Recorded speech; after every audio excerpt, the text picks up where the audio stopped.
쭉 한 4, 5년 있지 않았습니까? 그래서 이렇게 쭉 있어 보니까요, 정말 그런 것 같아요. 목사는요, 말씀 전하고 기도하는 거 너무 중요하다는 거 저는 진짜 피부로 느껴요. 진짜 해가 거듭할수록 정말 이것이 정말 중요한 거구나. 이걸 진짜 떠나서는 있을 수 없는 거구나, 목사는. 기도뿐만 아니라 여러분이 말씀 전하는 것도 그렇지 않습니까? 여러분이 말씀 전한다는 게 참 진짜 얼마나 이게 뭡니까 스트레스를 받는 것인지.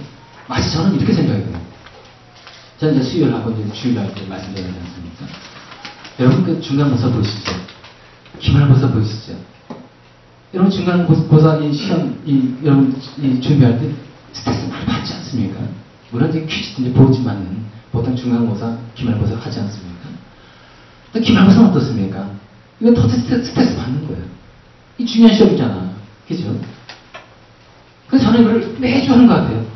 중간에 수요일날 중간 공부하고, 또 이제 주말쯤, 토요일쯤, 주일쯤 내가 또 이제, 또 뭡니까? 공부를 또 했지 않습니까? 그러니까, 진짜 저 같은 경우는 일주일 내 중간 시험 공부, 기말고사 공부하는 그런 느낌이 드는 거예요.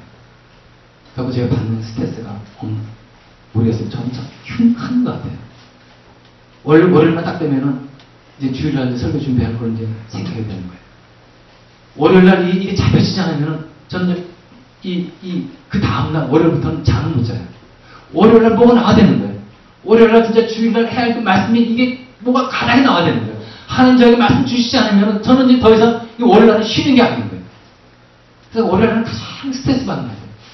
왜냐하면 그 다음 주일날 말씀이 정해져야 되기 때문에. 이게 안 정해지면은, 저는 아주 진짜 힘들어요. 지금까지 우리 주님께서는요, 월요일마다 그때 주시는 그 말씀이 있었어요. 지금까지 제가 이렇게 견뎌올 수 있었습니다. 참 이걸 보면서 제가 참 느끼는 게, 진짜 만약에 목사가 기도하는 거 쉽지 않은데, 말씀 전하고 말씀 준비하는 거 쉽지 않은데, 이걸 놔두고 다른 일을 또 한다. 여러분, 과연 어떤 목사일까 싶은 것 같아요. 그런 목사는.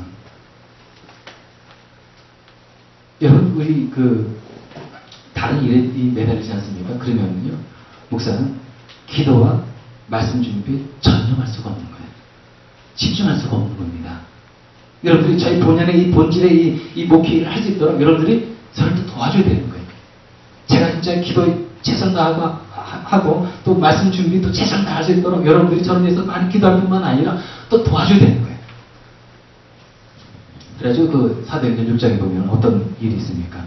이 초대교회 교회에 어떤 일이 있었냐면, 과부 구제 문제를 인해가지고 교회에 문제가 발생하지 않았습니까? 그래가지고 그때 당시 사도가 아예 결단한 거예요.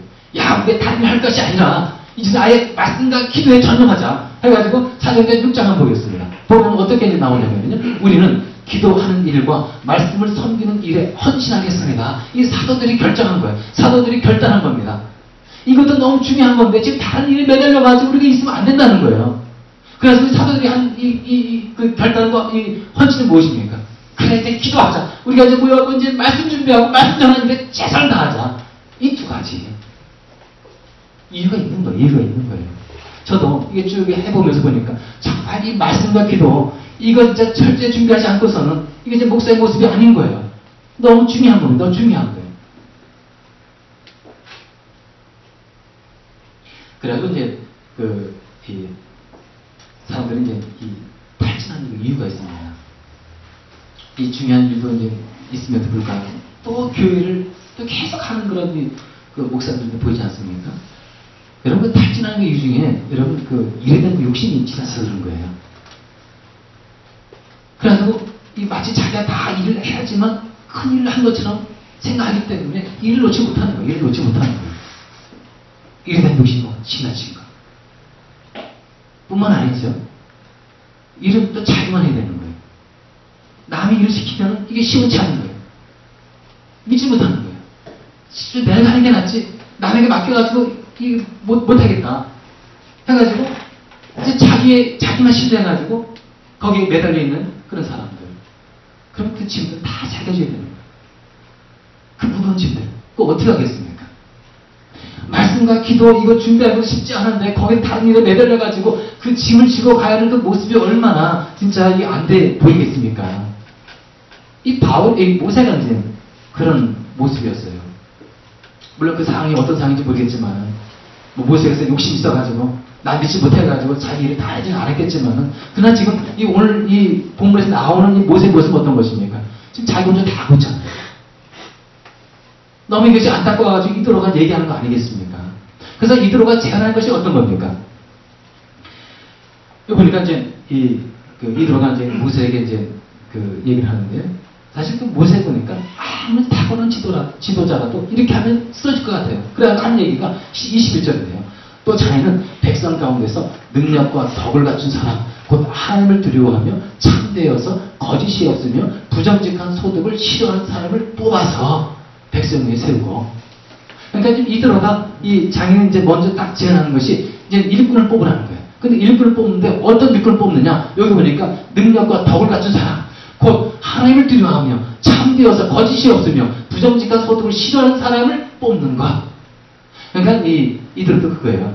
이스라엘 백성 중에서 이들을 이제 뽑는 것인데, 아무나 이들을 세우지 말고 어떤 사람을 뽑으라고요?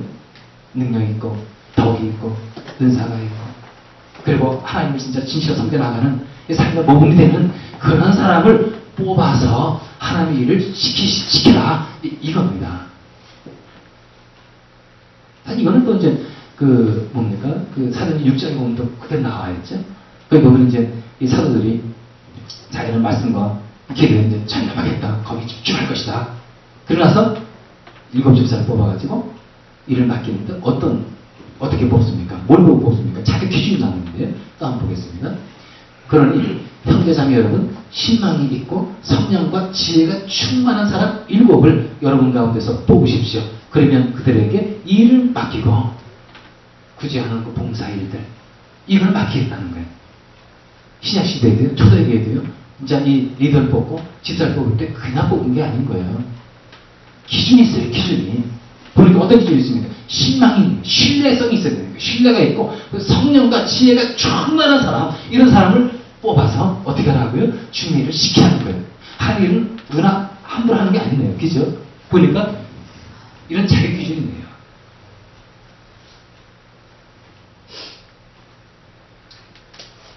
근데 이제 누가 이제 이 주님의 일꾼 또 주님의 제자들이 여러분 태어나는 겁니까? 만들어지는 겁니까?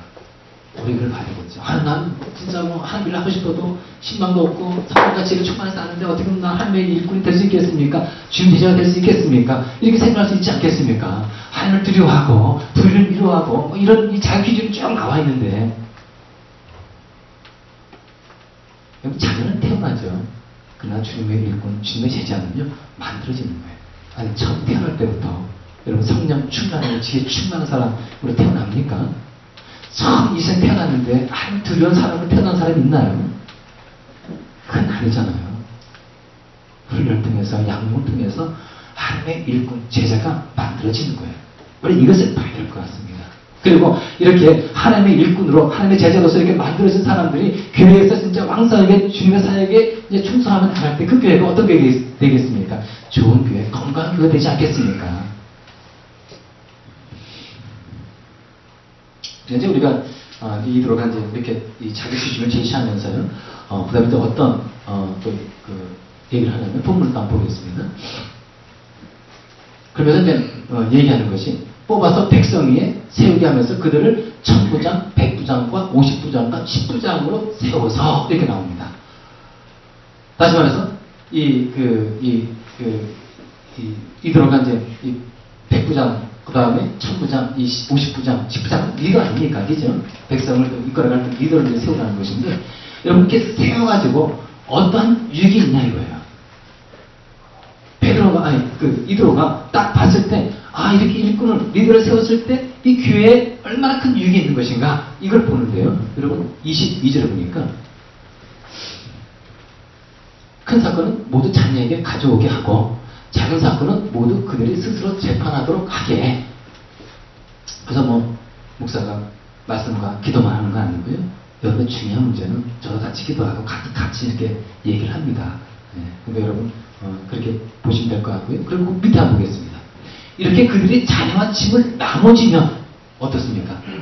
자녀의 일이 훨씬 가벼워질 것이에요. 모세의 그 이 큰 짐들 있지 않습니까? 막중한 그 일들 업무 있지 않습니까? 그들이 어떻게 된다고요? 가벼워진다는 거예요. 그리고 또 이 성경을 보니까 하나님 명하신 대로 자네가 이와 같이 하면 자네도 일을 쉽게 처리할 수 있을 것이고 백성도 모두 흐뭇하게 자기 집으로 돌아